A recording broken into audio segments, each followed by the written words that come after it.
Hello doctor. दौड़ती भागती जिंदगी में रखिए अपनी सेहत का ख्याल। बीमारियों की असल जड़ से उनके उपचार तक जानिए विशेषज्ञों की राय के साथ अपनी बीमारियों का सही उपचार। Hello doctor.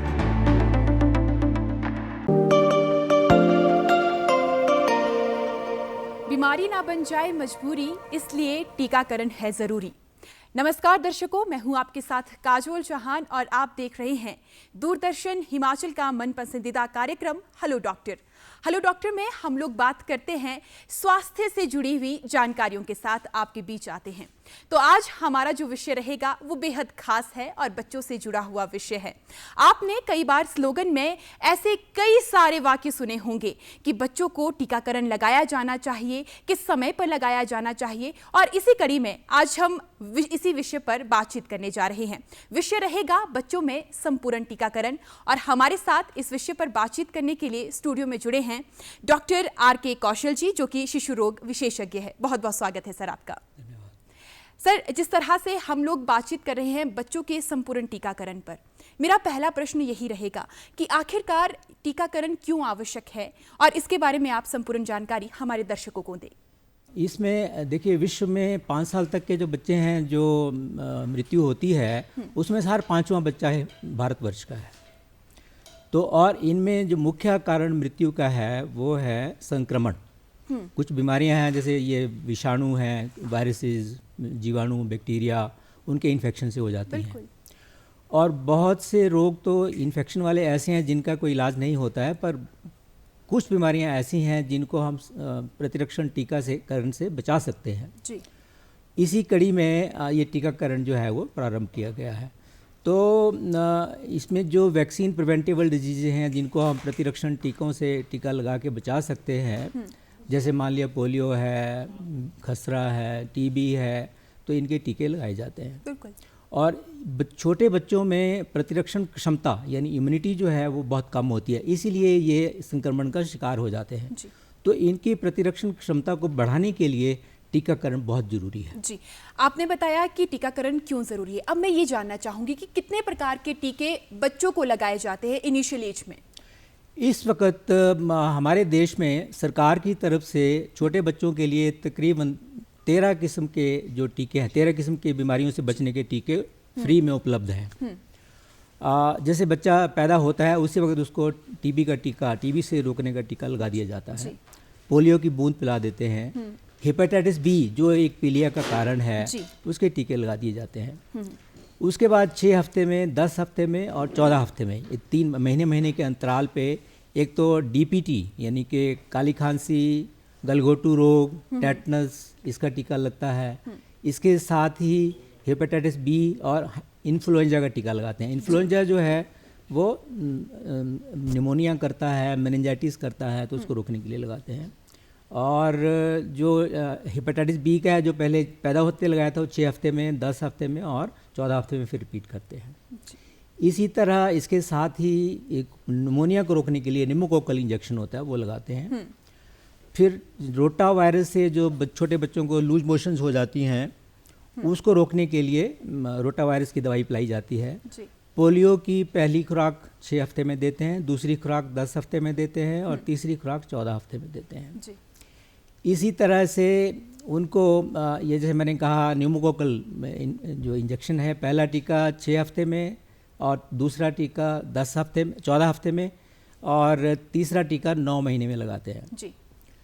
तो इसी तरह से आपने बताया कि नवजात शिशु से लेकर युवा अवस्था तक किस तरह के टीकाकरण लगाए जाते हैं। मैं ये जानना चाहूँगी, क्या इन टीकाकरण को लगाने के बाद जीवन तक, जब तक आप जीवित है तब तक इसका फ़ायदा आपको मिलता रहता है? ज़रूर, ये आपने ठीक प्रश्न पूछा। इसमें क्या है कि जब हम कोई संक्रमण को रोकने के लिए उसकी वैक्सीन बच्चे के शरीर में डालते हैं, चाहे वो इंजेक्शन से दें, चाहे उसको पिलाएं, मुंह से पिलाएं, तो वैक्सीन जब अंदर जाती है तो हमारे शरीर में जो श्वेत रक्त कण हैं, टी लिम्फोसाइट्स, वो उनको उत्तेजित कर देती हैं। जी। उत्तेजित करती है तो एंटीबॉडीज़ बनती हैं, यानी कि प्रतिरक्षण वाले घटक जो हैं जिसको एंटीबॉडी बोलते हैं, वो जो रोग को रोकते हैं वो बनते हैं। जी। तो जब उनके ब्लड में उसके जो स्तर है वो बढ़ जाता है तो वो संक्रमण को रोकने में सक्षम होते हैं। साथ ही इन श्वेत कणों में जो रक्त श्वेत कण हैं उनमें कुछ मेमोरी सेल्स बन जाते हैं जो शरीर में हमेशा के लिए रहते हैं, और जब भी कभी भविष्य में अगर संक्रमण उसके अंदर आता है तो वो जो सेल्स हैं, मेमोरी सेल्स, वो उत्तेजित हो जाते हैं और एंटीबॉडीज़, फ्रेश एंटीबॉडीज़ बना देते हैं और फिर वो रोग को रोकने में सक्षम होते हैं। जी। अब बहुत से परिजनों का ये सवाल रहता है, यदि उन सभी को टीकाकरण लगाने में कहीं देरी हो जाए तो क्या देरी से भी टीकाकरण लगाया जा सकता है, और वो कितने फ़ायदेमंद रहता है? बिल्कुल, जब तक डिजीज़ नहीं होती है उससे पहले पहले टीका लगा दें तो वो बिल्कुल बीमारी को रोकने में सक्षम होगा। तो इसलिए जब भी मतलब अगर मान लिया टीका मिस भी हो जाता है तो भी उसको जल्दी से जल्दी लगवा लेना चाहिए। जी। तो उससे भी रोकथाम हो जाएगी। हमने कई बार सुना है कि गर्भवती महिलाओं को कई तरह के टीकाकरण करवाया जाता है, क्या उससे भी नवजात बच्चे को काफ़ी ज़्यादा शक्तियाँ मिलती है? क्या फ़ायदे उसके? उसका फ़ायदा सबसे ज़्यादा यही है कि जो माता के शरीर में जो एंटीबॉडीज़ बनती हैं वो गर्भनाल से बच्चे में भी चली जाती हैं, और वो जो बच्चा जो है वो उसमें एंटीबॉडीज आ जाती हैं और वो संक्रमण को रोकने में सक्षम होते हैं। तो जैसे टेटनस का टीका मदर्स को लगाते हैं तो उससे छोटे बच्चों में टेटनस, अब हमारे देश में आप समझ लीजिए कि टेटनस ऑलमोस्ट ख़त्म है, जो नियोनेटल टेटनस है। बड़ों को तो फिर हो सकता है, नियोनेटल टेटनस ख़त्म हो गया 2015 के बाद। अब टेटनस बहुत रेयर है जो होता है। तो इस तरह की बीमारियों से रोकथाम की जा सकती है। बहुत से लोगों में ये असमंजस पैदा रहता है कि टीकाकरण आखिर किस जगह जाकर करवाएं और इसमें कितना शुल्क है और किस तरीके का खर्चा इसमें आता है, इस बारे में भी कृपया आप हमारे दर्शकों को बताएं। हाँ, देखिए, जैसे मैंने कहा कि हमारे देश में और हमारे प्रदेश में भी राष्ट्रीय टीकाकरण जो सारणी है उसके मुताबिक 13 बीमारियों से बचने के टीके बच्चों को मुफ्त में लगाए जाते हैं। इसमें कोई शुल्क नहीं लगता है। इसमें कोई शुल्क नहीं है। हाँ, कुछ बच्चे या कुछ माताएं अपने बच्चों को टीकाकरण प्राइवेट में भी, निजी क्षेत्र में भी करवाते हैं।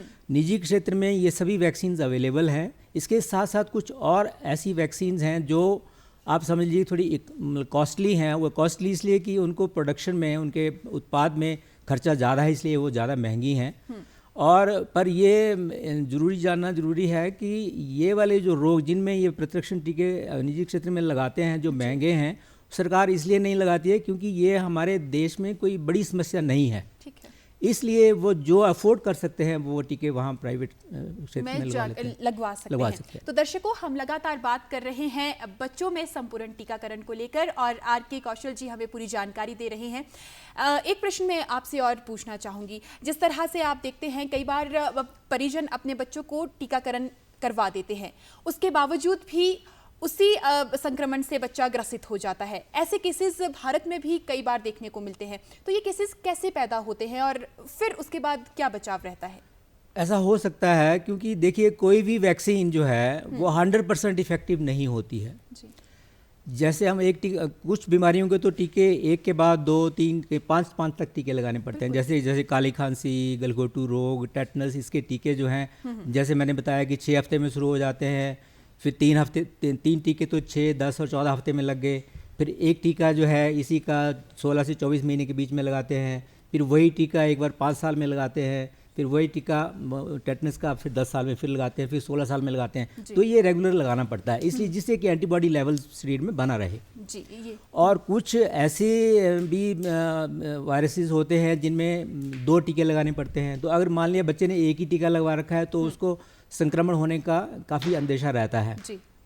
तो पर एक बात तो बहुत इम्पॉर्टेंट है, जिस बच्चे को टीकाकरण हुआ है अगर उसको संक्रमण हो भी जाए तो वो बहुत माइनर होता है, बच्चा उतना बीमार नहीं होता है। जैसे मान लिया चिकन पॉक्स है, अगर एक टीका लगा है तो उसको अगर संक्रमण हो जाता है और चिकन पॉक्स निकल जाता है तो उसके बहुत कम दाने निकलते हैं, 10-50, अदरवाइज तो सारा शरीर भर जाता है संक्रमण से। इसी तरह से जैसे खसरे का टीका है, अगर खसरे का टीका लगा रखा है तो बहुत कम दाने निकलेंगे शरीर में, 2 दिन के लिए बच्चा बीमार रह सकता है, हल्की बीमारी होती है। ऐसे टीबी है, जिसको टीबी का टीका लगा है तो उसको संक्रमण तो हो सकता है पर बीमारी बहुत कमज़ोर किस्म की होगी, यानी कि बच्चे को ज़्यादा नुकसान नहीं करेगी। जैसे मान लिया ब्रेन में टीबी नहीं जाएगी या पूरे शरीर में नहीं फैलेगी, तो इस तरह से बचाव हो जाता है। तो टीका लगाना फिर भी ज़रूरी है, ये नहीं सोचना कि निकल तो फिर भी जाता है तो क्यों लगाएं। बिल्कुल बिल्कुल, मेरा सवाल यही था कि अगर यहाँ पर व्यक्ति संक्रमण हो गया, क्या उसके बाद संक्रमण के बाद वो ठीक हो जाए तो पीड़ित उसके बाद भी टीकाकरण कर सकते हैं अपना? ये सभी बीमारियों के लिए ज़रूरी नहीं है। जैसे मान लिया किसी को खसरा निकल गया तो उसको सारी उम्र के लिए उसकी इम्यूनिटी बन जाती है, यानी कि उसकी प्रतिरक्षण क्षमता जो है वो सारी उम्र के लिए हो जाती है। पर कुछ बीमारियाँ ऐसी हैं, जैसे मान लिया टाइफाइड है या डिप्थीरिया है, गलघोटू रोग है, ये हो जाए अगर, तो इनके जब बच्चा ठीक हो जाता है तो उसके बाद दोबारा से टीका लगाते हैं उसको रोकने के लिए। पर ये उतनी ज़्यादा इम्पॉर्टेंट बीमारियां नहीं है जितनी, जैसे मान लिया टीबी है या खसरा है या चिकन पॉक्स है, तो इनके लगाने से जो है वो फ़ायदा होता है। जी, हम पोलियो पर बात करना चाहेंगे। आप जानते हैं कि देश भर में कैंपेन चलाया जा रहा है कि हमें पोलियो मुक्त समाज में रहना है या फिर देश में रहना है। तो आपको क्या लगता है कि फ्री पोलियो अभी तक कितना सफल हो पाया है, और हिमाचल प्रदेश की अगर हम बात करेंगे तो इसमें आपको क्या लग रहा है? जो पोलियो है ये ऑलमोस्ट सारे विश्व से उन्मूलन हो चुका है, इसका समझ लीजिए। सिर्फ 2 कंट्रीज ऐसी हैं जहां अभी पोलियो के केसेस कुछ दिखते हैं, जैसे अफगानिस्तान और पाकिस्तान। ये 2 ही कंट्रीज ऐसी हैं जहां अभी पोलियो के केसेस कभी कभी हो जाते हैं। बाकी जितना भी बाकी विश्व है वहाँ ये पोलियो जो है उन्मूलन हो चुका है। हमारे देश में, हमारे प्रदेश में लास्ट पोलियो का केस जो है वो सन 2011 में हुआ था, जनवरी 2011, और 2014 में डिक्लेयर हो चुका है कि पोलियो उन्मूलन हो चुका है। तो हमें निश्चिंत रहना चाहिए कि हमारे देश में अब ये बीमारी नहीं है। पर क्योंकि हमारे पड़ोसी देशों में अभी ये हो रहा है तो इसलिए हमें सतर्क तो रहना है, अभी वैक्सीनेशन करते रहना है। वैक्सीनेशन होती है और करती रहनी चाहिए। जी, मैं ये भी जानना चाहूँगी, यदि आप मानिए कि कुछ बच्चों ने वैक्सीनेशन नहीं करवाया है तो क्या वो समाज में सुरक्षित हैं? देखिए, किसी भी बीमारी का जब 85-90% लोगों को वैक्सीन लग जाती है तो एक हर्ड इम्यूनिटी, सामूहिक जो प्रतिरक्षमता जो है वो पैदा हो जाती है। यानी कि जो बच्चे इम्यूनाइज्ड हैं, वैक्सीन लगी है, अगर उनको संक्रमण होता है तो आगे संक्रमण पास ऑन नहीं होता है। तो जो अनवैक्सीनेटेड हैं, जिनको वैक्सीन नहीं लगी है, वो उसकी वजह से बच जाते हैं। इसको हम हर्ड इम्यूनिटी बोलते हैं या सामूहिक रक्षात्मकता बोलते हैं। जी, टीकाकरण के समय परिजनों को बहुत सारी असमंजस रहता है कि बच्चा टीकाकरण के बाद रोने लगता है, कुछ बच्चों को एलर्जीज होती हैं। तो कितने तरह की एलर्जीज बच्चों को हो सकती है और किस तरह का ख्याल बच्चों का उस समय रखा जाना चाहिए? देखिए, जब भी हम बच्चे को टीका लगाते हैं, पहले तो ये है कि उसको 20 मिनट, आधा घंटा तक हम उसको वहीं रखते हैं। वैक्सीन लगाने के बाद उसको ऑब्जर्व करते हैं कि कहीं कोई रिएक्शन जैसे एनाफाइलैक्सिस ना हो जाए, क्योंकि कुछ बहुत रेयर है पर हो तो सकता है, इसलिए हमें सावधानी बरतनी पड़ती है। मान लिया किसी को अगर एनाफाइलैक्सिस या रिएक्शन हो जाए तो उसको एकदम उसका इलाज किया जा सकता है। उसके अलावा जो साइड इफ़ेक्ट्स या प्रतिकूल असर जो होते हैं वो बहुत ही मामूली हैं। जैसे मान लिया बुखार है, अब काली खांसी का टीका लगाने के बाद बहुत से बच्चों को बुखार हो जाता है, 1 आधा 2 दिन बुखार रहता है। जहाँ टीका लगता है वहाँ दर्द होती है, सूजन हो जाती है, 1-2 दिन बच्चा हो सकता है टांग भी ना हिलाए, पर वो टेम्परेरी 2 दिन 1-2 दिन के लिए होता है। इसी तरह से किसी को थोड़ा बहुत शरीर पे, जैसे मान लिया खसरे का टीका लगाया तो थोड़ा सा रैश जैसे ना, वो दाने दाने छोटे छोटे निकल सकते हैं, हल्का बुखार, पर वो बहुत मामूली होता है। बच्चा चिड़चिड़ा भी हो सकता है, कई बच्चे बहुत ज़्यादा रोते हैं इंजेक्शन लगने के बाद 1 आधे दिन के लिए, तो वो बहुत मामूली इफेक्ट। अगर आप देखें कि वैक्सीनेशन का फ़ायदा कितना ज़्यादा है, बहुत ज़्यादा फ़ायदा है, और ये तो बहुत माइनर से साइड इफ़ेक्ट्स हैं, तो इनसे नहीं घबराना चाहिए। पर हाँ, अगर किसी बच्चे को एनाफाइलैक्सिस यानी कि रिएक्शन हो जाए या किसी को कन्वर्शन जैसे दौरा पड़ जाता है दिमाग, तो वो उस हालत में फिर हमें आगे के लिए बहुत सावधान रहना पड़ता है टीका लगाने के लिए। जी, सावधानी की हम बात कर रहे हैं, तो जलपान में क्या कुछ हमें सावधानी बरतनी चाहिए? क्या खाने में बच्चों को देना चाहिए, और अगर बच्चे की उम्र ज़्यादा है तो किस तरीके का खान पान का ख्याल रखना चाहिए? देखिए, खान पान अगर आप वैक्सीन के साथ संबंध रखें तो इसका तो कोई संबंध नहीं है। बच्चे को कुछ भी खाने को दे जो घर में बनता है, ठीक है। कायदे से हमें फैमिली पॉट से ही बच्चे को खिलाना चाहिए। जो घर में बन रहा है, हमारे कल्चर के मुताबिक, ट्रेडिशन के मुताबिक जो बनता है वो बच्चे को खिलाना चाहिए। कोई अलग से कोई चीज़ नहीं देने की ज़रूरत है। जी, अब सरकार द्वारा बहुत से कार्यक्रम चलाए जा रहे हैं ताकि परिजन अवेयर हो सके इन कैंपेन्स को लेकर। ताकि पूरी तरह से वैक्सीन हो बच्चा। तो ऐसे कौन से ऐसे कार्यक्रम आपको लगते हैं कि जो चल रहे हैं अभी देश भर में, जिससे कि जागरूकता लगातार फैल रही है, और जिन्हें जागरूकता अभी नहीं आई है वो किस तरह से जागरूक हो सकते हैं आने वाले समय में? देखिए, जागरूक करने पहले तो प्रोग्राम जैसे हमारा राष्ट्रीय टीकाकरण जो प्रोग्राम है, सबसे इम्पोर्टेंट प्रोग्राम तो यही है। इसकी बहुत ज़्यादा एडवर्टीजमेंट होती रहती है और हमारे कार्यकर्ता भी गांव-गांव में जाकर लोगों को समझाते हैं, बताते हैं टीकाकरण की इम्पोर्टेंस। दूसरा ये कि जब भी गर्भवती माता हॉस्पिटल में आती है तो उनको इसके बारे में बताया जाता है। टीका पहले मदर का भी टीकाकरण होता है और बच्चे को भी कब कब टीका लगना है उनको एक कार्ड दे दिया जाता है हॉस्पिटल से ही। और यानी कि पहले तो पैदा होते ही बच्चे को पहले इंजेक्शन लगा दिए जाते हैं, 2 इंजेक्शन लग जाते हैं और एक दवाई पिला देते हैं पोलियो की। तो और फिर उसमें उनमें टाइम लिखा होता है कि कितने कितने टाइम पे जो है वो टीके और लगने हैं। तो ये उनके लिए एक एजुकेटिव प्रोग्राम है। दूसरा, हमें ये देखना चाहिए कि बच्चा जब भी कभी इलाज के लिए हमारे पास आता है तो हम उसको ये ज़रूर देखते हैं कि उसकी वैक्सीनेशन स्टेटस क्या है जी। वैक्सीनेशन उसकी पूरी हुई है कि नहीं हुई है। अगर नहीं हुई है तो हम उसको समझाते हैं, बताते हैं। अगर हुई है तो हम उनको एनकरेज करते हैं कि ज़रूर लगवाएं और टाइम समय समय से टीके लगवाते रहें। जी, कोविड की हम बात करेंगे। आपने देखा कि जिस तरीके से ये वायरस लगातार पूरी दुनिया में फैला, बहुत से परिजन अपने बच्चों को लेकर चिंतित थे। तो वैक्सीन के बारे में अगर हम बात करें तो किस तरह से बच्चों को वैक्सीन दी जा रही है और कितनी ज़्यादा सकारात्मक उसके रिजल्ट सामने आ रहे हैं? देखिए, सौभाग्यवश बच्चों में ये जो कोरोना की डिजीज़ है ये बहुत कम देखी गई है। अगर आप टोटल केसेस देखेंगे कोरोना के हमारे पूरे देश में या विश्व में, तो बच्चों में 6-7% जो है वो कोरोना के केसेस होते हैं। और जो होते भी हैं तो वो बहुत माइनर होते हैं, उनको सीवियर डिजीज़ नहीं होती है जी। और तीसरे ये कि जो हम बड़ों को बच्चे टीके लगाते हैं उसकी वजह से, और 12 साल से ऊपर के बच्चों के लिए टीके जो हैं उपलब्ध हैं। हम 12 साल से नीचे तो भी टीका नहीं है। 12 साल से ऊपर जितने बच्चे हैं उनको सबको बड़ों की तरह 2 टीके लगाए जा रहे हैं और उनकी प्रोटेक्शन काफ़ी अच्छी है। और जैसे मैंने कहा कि बड़ों को भी टीके लगे हैं, बड़ों को तकलीफ भी हुई है और बच्चों को कम भी होती है, पर जो हार्ड इम्यूनिटी डेवलप होगी हमारी कंट्री में, एक बहुत बड़ा फ़ायदा है, जो हार्ड इम्यूनिटी है वो बहुत अच्छी है। तकरीबन 90 करोड़ लोगों को वैक्सीन लग चुकी है जिनको 2 डोज पूरी हो चुकी हैं। 97 करोड़ ऐसे हैं जिनको सतर्कता डोज नहीं लगी है पर वैक्सीन तो लग चुकी है। बच्चों को भी वैक्सीन लगी, तो इसलिए हमारे देश में हार्ड इम्यूनिटी जो है बहुत अच्छी है, इसलिए बच्चों को उसका बहुत फ़ायदा मिल रहा है। बहुत से केसेस ऐसे भी होंगे जो बच्चों में बहुत ज़्यादा पाए जाते हैं। मैं कुछ ऐसी बीमारियों के बारे में जानना चाहूँगी जो बहुत कॉमन बीमारियाँ हैं जो बच्चों में पाई जा रही हैं। संक्रमण वाली बीमारी है आपका कहने का मतलब? संक्रमण से जैसे देखिए ट्यूबरकुलोसिस है, छोटी माता जो मीजल्स, खसरा, ठीक है, वो छोटी उम्र में बड़ी उम्र में भी हो जाते हैं, वो बड़ों को भी होती है। अगर बच्चों को नहीं निकली है तो बड़ों को भी निकलती है और बड़ों को फिर ज़्यादा सीवियर होती है, बहुत ज़्यादा सीवियर होती है, बहुत सीवियर होती है। अच्छा, और दूसरा बच्चों में श्वास के जो रोग हैं, संक्रमण जैसे निमोनिया, वो एक बहुत ही इंपॉर्टेंट कारण है। बच्चों की 5 साल से छोटे बच्चों की मृत्यु हो जाती है। This is the most common cause at the moment. जो 5 साल से नीचे बच्चों को निमोनिया हो जाता है। पर जब से ये हीमोफिलस इन्फ्लुएंजा और निमोकोकल वैक्सीन बच्चों को लगने लगी है तो इसका दर काफ़ी कम हो गई है और ये बच्चों में रोग और मृत्यु दर को कम करने में काफ़ी सहायक सिद्ध हुआ है जी।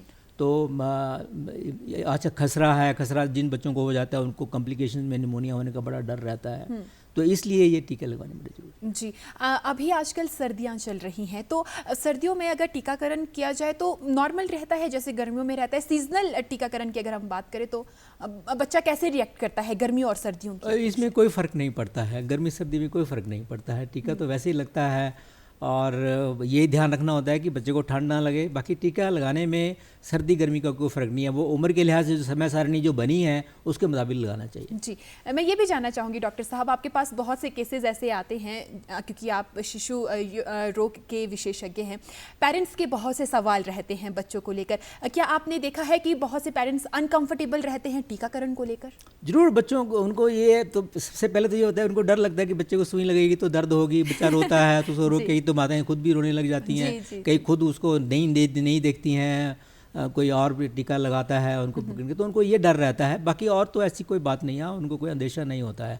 हमारे देश में मैंने ये नहीं देखा कि लोग टीका नहीं लगवाना चाहते हैं। तो ये जरूर है कि उनको बुरा लगता है कि बच्चे को दर्द हो रही है। जी, हमने अपने समाज में बहुत ज़्यादा देखा है कि आंगनवाड़ी वर्कर्स और बाकी जितने भी वर्कर्स है काफ़ी ज़्यादा मेहनत करती है, फील्ड पर जाकर काउंसलिंग करती है। तो आपको क्या लगता है काउंसलिंग की कितनी ज़्यादा ज़रूरत है हमारे समाज? बहुत ज़्यादा इम्पोर्टेंस है। पहले तो महत्व है, जैसे मैंने बताया कि बचाव जो है वो ट्रीटमेंट से बहुत फ़ायदेमंद है, क्योंकि बच्चे को जब तकलीफ़ हो जाएगी तो बच्चा सफ़र करेगा, उसको हॉस्पिटल में रहना पड़ेगा, और जो उसके विकलांगता होने का डर रहता है, कई बार मृत्यु होने का डर रहता है।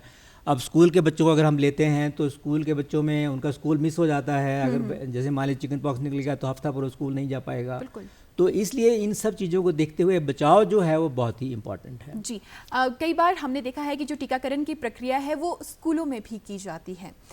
तो ये जो कार्यक्रम है सरकार द्वारा करवाए जाते हैं? बिल्कुल, सरकार जो स्कूल हेल्थ प्रोग्राम है उस स्कूल हेल्थ प्रोग्राम के अंडर जो है वो कार्यकर्ता जो है वो स्कूलों में जाते हैं। बहुत से पेरेंट्स मैंने डॉक्टर साहब ऐसे भी देखे हैं कि जिस दिन स्कूल में टीकाकरण होगा उस दिन बच्चों को स्कूल ही नहीं भेजते हैं। हाँ, ऐसा शायद ऐसा हो सकता होगा, जरूरी नहीं है, पर फिर भी जिनको नहीं लगा है तो जब भी वो कभी हमारे पास आते हैं, मान लिया वो बीमार होते हैं, तो हम उनको जरूर स्ट्रेस करते हैं कि आपने टीका नहीं लगवाना चाहिए। जी, अगर हम प्रदेश की बात करें इस समय तो आपको क्या लगता है कि कौन सी बीमारी ऐसी है जिससे लड़ने की आवश्यकता है? अभी कौन से संक्रमण ऐसे जो बच्चों में बहुत ज़्यादा पाए जाते हैं?